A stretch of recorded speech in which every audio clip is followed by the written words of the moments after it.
ঢিঙত পুনৰ সংঘটিত হৈছে আন এক ভয়ংকৰ পথ দুৰ্ঘটনা। আজি পুৱাই ঢিঙৰ চমুৰ গাঁৱত সংঘটিত হয় এই ভয়ংকৰ পথ দুৰ্ঘটনাটো।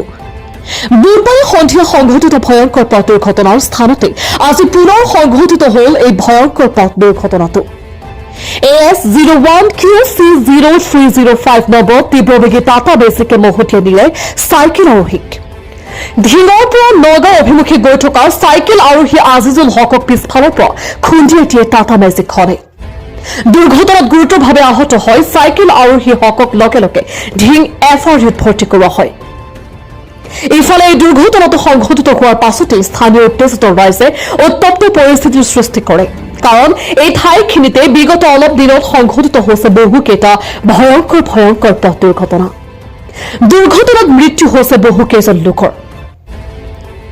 বুধবাৰে সন্ধিয়াও সংঘটিত হৈছিল এনে এক ভয়ংকৰ পথ দুৰ্ঘটনা আৰু তাৰ পাছতেই স্থানীয় উত্তেজিত ৰাইজে ৰাজপথত যান বাহনৰ চলাচল বন্ধ কৰি টায়াৰ জ্বলাই তীব্ৰ প্ৰতিবাদ সাব্যস্ত কৰিছিল। আৰু তাৰ পাছতে ঘটনাস্থলীৰ ঢিঙৰ চক্ৰ বিষয়া উপস্থিত হৈ অতি কম সময়ৰ ভিতৰতে এই পথছোৱা দুৰ্ঘটনা ৰোধ কৰিবলৈ ব্যৱস্থা গ্ৰহণ কৰিব বুলি ৰাইজৰ আগত প্ৰতিশ্ৰুতি প্ৰদান কৰিছিল যদিও ঘটনা সংঘটিত হোৱা 48 ঘণ্টা অতিক্ৰম হোৱাৰ পাছতো কোনো ধৰণৰ ব্যৱস্থা গ্ৰহণ নকৰাৰ গুৰুতৰ অভিযোগ স্থানীয় ৰাইজৰ। ঢিং ৰাজহ চক্ৰৰ চক্ৰ বিষয়াৰ প্ৰতিশ্ৰুতি ফুটুকাৰ ফেন হল বুলিও মন্তব্য কৰে স্থানীয় ৰাইজে। News desk report ND365। এই মাত্ৰ মানে এক্সিডেণ্ট এটা হৈছে। তোমাৰ মানুহ এজন ঢিং বজাৰৰ পৰা আহি আছিলে, মেজিক গাড়ী এখনে তোমাৰ এক্সিডেণ্ট কৰিলে।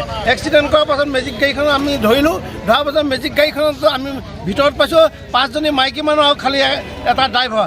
এই কেনেকৈ আপোনাৰ 5জনী মাইকী মানুহ এখন মেজিক গাড়ীত মেজিক ট্ৰাকত আনিব পাৰে? ভিতৰত সোমাই পাণ জাপাত দিয়ে আনি আছে আনি পেলাই এই ড্ৰাইভাৰে মানে আপোনাৰ পাণ জাপাত দি অনাৰ কাৰণে গাড়ীখন এক্সিডেণ্ট হৈছে। আমি যোৱাকালিৰ পৰা পুলিচে কৈছিল যে ইয়াত চেকিং বহাব, কিন্তু আজিলৈকে চেকিঙৰ কোনো উমঘাম নাই। সেইকাৰণে আমি আজি আকৌ আমাৰ জংগী প্ৰতিবাদ হ'ব। মানুহজনৰ অৱস্থা কেনেকুৱা? মানুহজনৰ অৱস্থা অলপ বেয়াই। এতিয়া দেখিছোঁ যে নগাঁও পঠাইছে নেকি এম্বুলেঞ্চত ঢিং পিছো। আমাৰ ঢিং নগাঁৱৰ ৰাস্তাটো হোৱাৰ পৰা এই ৰাস্তাটোত আপোনাৰ কোনো ধৰণৰ স্পীড ব্ৰেকাৰ নাই বা কোনো ধৰণৰ একো নাই। গাড়ী কোনো ধৰণৰ স্পীডৰ মানে আপোনাৰ স্পীড লিমিট নাই। লিমিট নাথাকাৰ ফলত কি হৈছে, প্ৰত্যেক দিনাখনে এই ৰাস্তাটোত এক্সিডেণ্টৰ পৰাও এক্সিডেণ্ট হৈ আছে। আজি ৰাতিপুৱা এজন মানুহ চাইকেল আৰোহী এজন আহি থাকোঁতে এখন মেজিক ট্ৰাকৰ ভিতৰত ড্ৰাইভাৰজনৰ লগতে আৰু গাড়ীৰ ভিতৰত প্ৰায় 5-6জনীমান মাইকী মানুহ বহি আহিছিল।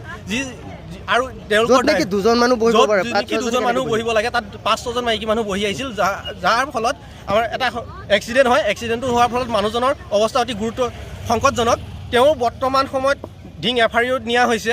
আৰু ড্ৰাইভাৰৰ অসাৱধানতা, বিভিন্ন ধৰণৰ কাণত মোবাইল লৈ কৰিব বা বিভিন্ন নিচাযুক্ত সেৱন কৰি পেলাই গাড়ীবোৰ চলোৱাৰ ফলত বিভিন্ন ধৰণৰ এক্সিডেণ্ট হৈ আছে। যোৱা প্ৰায় 1-1.5 মাহ ধৰি প্ৰায় এই ৰুটটোত বিশেষকৈ ঢিং ব্লকৰ পৰা ধৰি ঢিং চমুৱা গাঁৱৰ ভিতৰত প্ৰায়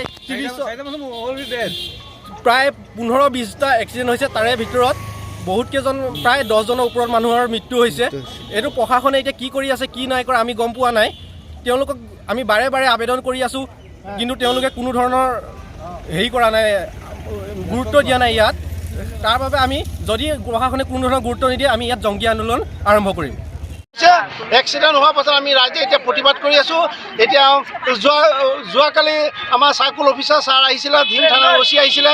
OC আহি পেলাই কৈছে যে আমাৰ ইয়াত ডিভাইডাৰ বনোৱাৰ কথা কৈছিল, স্পীড ব্ৰেকাৰ দিয়াৰ কথা কৈছিল 48 ঘণ্টাৰ ভিতৰত। আৰু ঢিঙৰ চক্ৰৰ বিষয়াই প্ৰতিশ্ৰুতি দিছিল আমাৰ ৰাইজৰ হাতত যে আমি 24 ঘণ্টাৰ ভিতৰত আমি ডিভাইডাৰ দিব নোৱাৰিলেও মানে সেই স্পীড ব্ৰেকাৰ দিম। এতিয়া ৰাইজে তাকে আকৌ কৈছিল যে হেৰি নহয়, ঢিং থানাই ইয়াত মানে চেক কৰিব, গাড়ী মটৰবিলাক চেক পোষ্ট বহাব। এতিয়ালৈকে বহোৱা দেখা নাই। এই মাত্ৰ এতিয়া 2টা এক্সিডেণ্ট হৈছে। সেইকাৰণে আকৌ ৰাইজ ওলাই আহি পেলাই আমি প্ৰতিবাদ কৰিছোঁ। 48 ঘণ্টা কিন্তু পাৰ হৈ গ'ল প্ৰতিশ্ৰুতি দিয়া, তথাপি প্ৰতিযোগিতা ফুটুকা ফেন হৈ গ'ল। আন্তঃগাঁথনি বিভাগৰ বিষয়াসকলে আহি এই পথটোত ৰাইজে প্ৰতিবাদ কৰা দেখি আহি ইয়াত আপোনাৰ 24 ঘণ্টাৰ ভিতৰত কাম কৰিম বুলি প্ৰতিশ্ৰুতি জনসাধাৰণক দি প্ৰতিবাদটো আপোনাৰ জংগী প্ৰতিবাদটো বন্ধ কৰি গৈছিল। কিন্তু প্ৰতিশ্ৰুতি দিয়া 48 ঘণ্টা পাৰ হোৱাৰ পিছতো কোনো ধৰণৰ কাম নকৰিলে। কাম নকৰাৰ ফলত কি হৈছে, আপোনাৰ আকৌ একে জেগাতে পুনৰ 2টা এক্সিডেণ্ট আজি ৰাতিপুৱাই সংঘটিত হয়। তাৰ ফলত জনসাধাৰণে আকৌ ওলাই আহিছে, আকৌ জংকী প্ৰতিবাদ আৰম্ভ কৰিব। যোৱাকালি চক্ৰবিষয়া আৰু বৰকাপ্তানি বিভাগৰ মানুহ আহিছিল নেকি?